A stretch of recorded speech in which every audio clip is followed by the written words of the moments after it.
कबूल किया है, कहा ये लोग हैं। जब वो परसेंटेज निकलना शुरू हुआ तो पहली बार में 47% आया। लोगों ने कहा ये गलत है, झूठ है। जो विकसित देश है कहा ये नहीं हो सकता, गलत है, दोबारा सर्वे करो। दोबारा सर्वे 67% आ गए। उनका ये भी गलत है। एक कल तक का पिछली बार जिसको हम कहते थे उठो उठ गया, बैठो बैठ गया, ये यहाँ के लोग सारी दुनिया का मार्गदर्शन करेंगे। ऐसी कौन सी खूबी है भाई इन लोगों के अंदर? उनका दोबारा फ्लिप करो। तीसरी बार हुआ, तीसरी बार में हम 72% में आ गए। आपने देखा होगा सारी दुनिया के नेताओं का एक सर्वे हुआ था टीवी में जिसमें बार बार चल रहा था। अब वो चुप हो गए। उन्होंने कहा कि तो गड़बड़ है, हम जितनी बार सर्वे कराते हैं उतनी बार ये भारत आगे बढ़ के आता है। तो उन्होंने कहा कि ऐसा कारण क्या? तो उसका कारण बहुत बड़ा है, वो कारण समझना। वो कहते हैं कि जो भारत का विचार है वो दुनिया का सबसे सर्वश्रेष्ठ विचार है और है भी। वो कहते हैं कि ऐसा विचार हमने तो कभी सपने में सुना नहीं, देखा नहीं। उस विचार को हमारा पैदा होते ही बच्चा जब चलने लगता है ना, तभी वो अपने जीवन में उतार लेता है। वो कैसे उतारता है पता है ना? अपने घर में पंडित पुरोहित आते हैं ना भाई, वो आते हैं, वो हवन करेंगे। हवन करने के बाद क्या बोलेंगे? ये बोलो धर्म की जय हो, अधर्म का नाश हो, प्राणियों में सद्भावना हो, विश्व का कल्याण हो। ऐसा विचार भारत के अलावा दुनिया के किसी देश के पास सोचने के लिए भी नहीं है। और ऐसे विचार ने भारत की दुनिया में साख बनाई है। वसुधैव कुटुंबकम।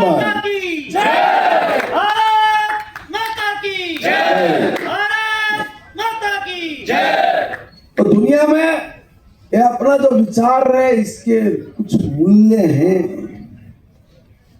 इन मूल्यों की रक्षा करना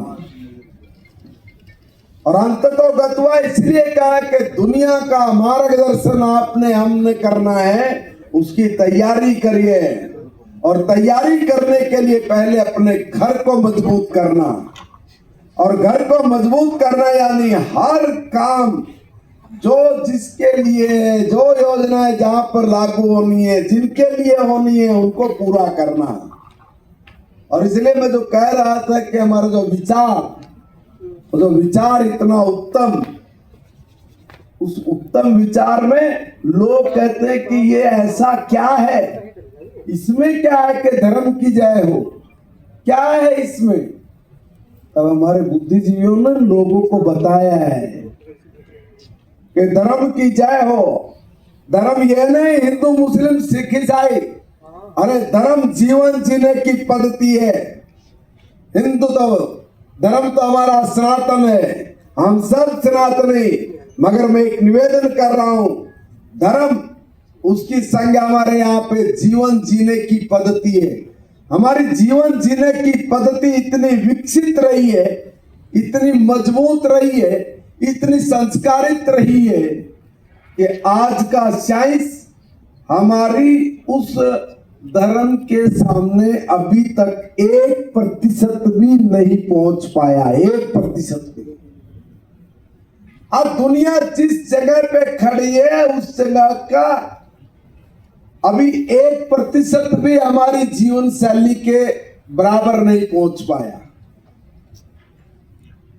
इसलिए वो जीवन पद्धति, धर्म की जय हो, उस जीवन पद्धति को जीना, उस जीवन पद्धति को गिरने नहीं देना, उसमें मूल्यों में हाथ ना हो, उसमें किसी तरह की कमजोरी ना आ जाए, उसको जिंदा रखना है। यही हमारा लक्ष्य है। यही हम हवन वातावरण शुद्ध करके बोलते हैं अधर्म का नाश हो। दुनिया में जो इसके विपरीत कुछ भी है उसको हम लोग सहन नहीं करेंगे। और क्या दिए पता है? हमने चुनौती दी है कि हम 140 करोड़ लोग ये संकल्प लेते हैं कि जब हम लोग अपने आजादी का 100वां साल मना रहे होंगे, यानी 2047 तक हम भारत को दुनिया का सबसे ताकतवर देश बना चुके होंगे, यह हमारा संकल्प है।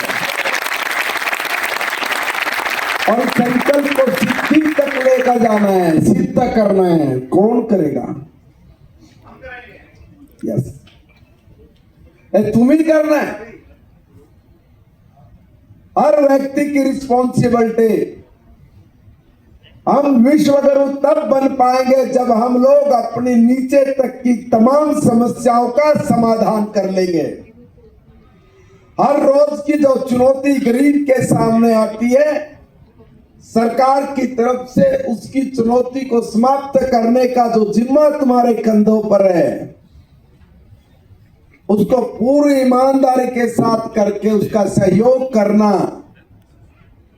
यानी जो संवेदनाएं मर रही हैं दुनिया में, उन संवेदनाओं को जीवित रखने की जिम्मेवारी आपकी है, हमारी है, सबकी है। अगर दुनिया में संवेदनाएं समाप्त हो जाए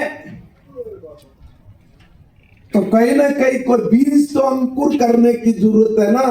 कहीं उस वृक्ष को, उस बीज को बचा के रखने की जरूरत है, ताकि आने वाले दिनों में हम उसी संवेदना के साथ उनके मरहम लगा पाए और उनको कह पाए कि देखो, बिना संवेदनाओं के व्यक्ति का जीवन नीरस है, उदास है, किसी कोई वैल्यूज नहीं है। तब हमारे अंदर की जो संवेदनाएं जो जीवित हैं, वो वहां पर एक बहुत बड़े इंजेक्शन का काम करेगी, जो आदमी को शांति प्रदान करेगी। और इस अशांत दुनिया के अंदर आज सबसे बड़ी जरूरत है कि शांति स्थापित करना। इसलिए सारी दुनिया के बुद्धिजीवी दुखी हो गए हैं और उन्होंने कहा है कि क्या कोई पूरे वर्ल्ड की एक सरकार हो सकती है?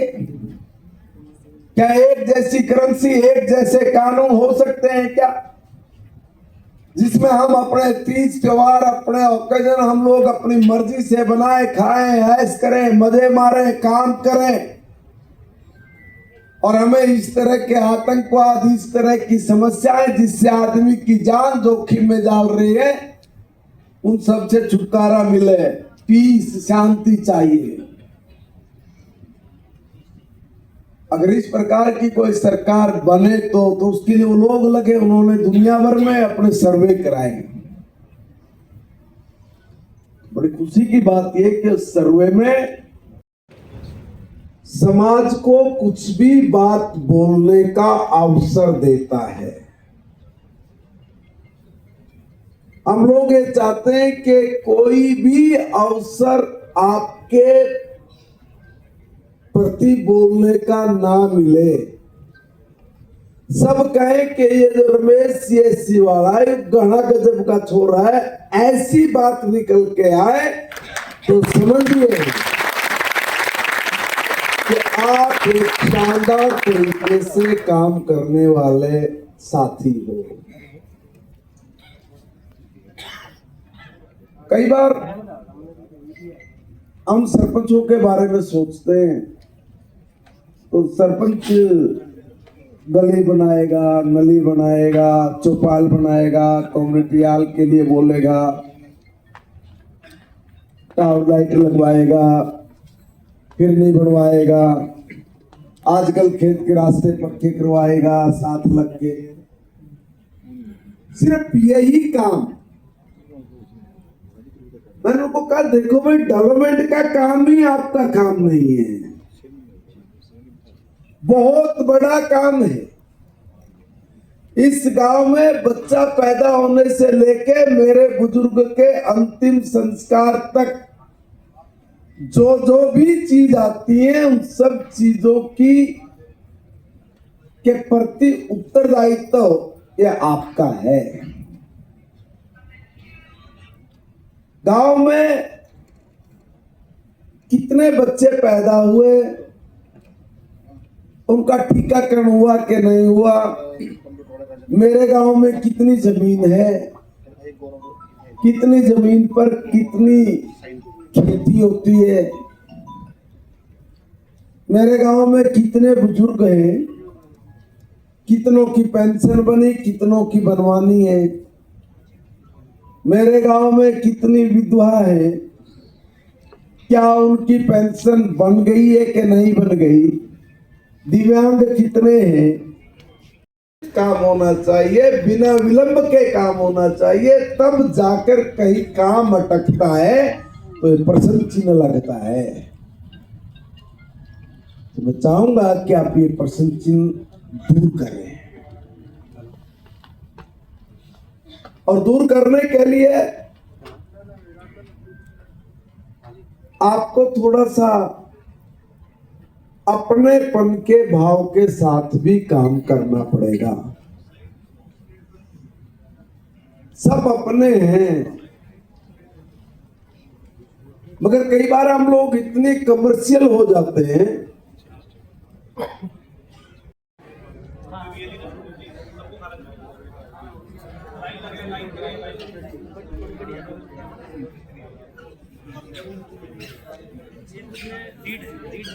ये भी चाहेंगे कि जो बच्चा है उसकी फीस, उसको फीस कम पड़े, राइट। तो यही हम देखते हुए मैं आज की डेट में आशीष जी से धन्यवाद बोलूंगा और उनसे चाहूंगा कि हम हरियाणा स्टेट को आज से ओपन कर रहे हैं इन एडमिशंस के लिए, और आपका साथ बहुत ज्यादा जरूरी है।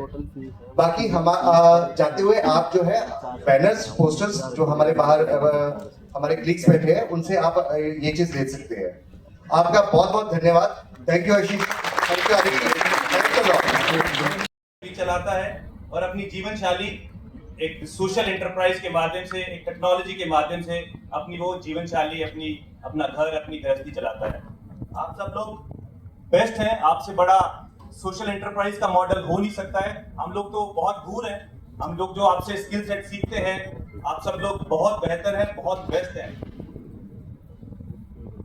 बहुत बार जब हम काम लेने जाते थे तो हमें ये भी कहा जाता था कि आप कैसे करोगे। फॉर एग्जांपल जब हम भारत नेट का काम लेने गए थे तो हमें बोला गया था आपके लोग तो इंजीनियर ही नहीं है, आप कैसे फॉल्ट ढूंढ लोगे, आप कैसे काम कर लोगे।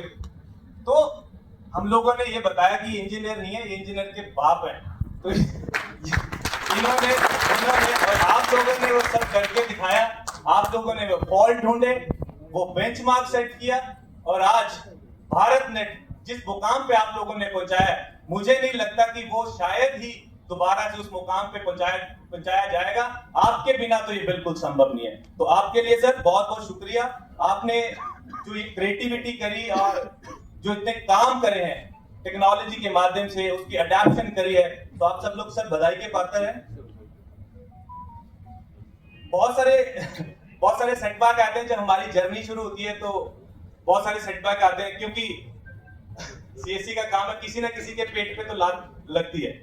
तो वो जो लोग जो काम हजारों में, बहुत सारे हजारों में होता था, वो आपने कुछ 100-200 में रुपए में करके वो काम आसान कर दिया। तो कहीं ना कहीं वो जो सेटबैक है, वो हमारी जो आलोचना है वो चली रहती है। तो इसके लिए वो थोड़ा, लेकिन हम उस चीजों से निकल रहे हैं। सरकार का भरपूर हमें साथ मिल रहा है, फाइनेंशियल पार्टनर्स का, चैनल पार्टनर्स का, और अब बहुत सारी हमारी जो अपॉर्चुनिटीज हैं वो बढ़ चुकी हैं।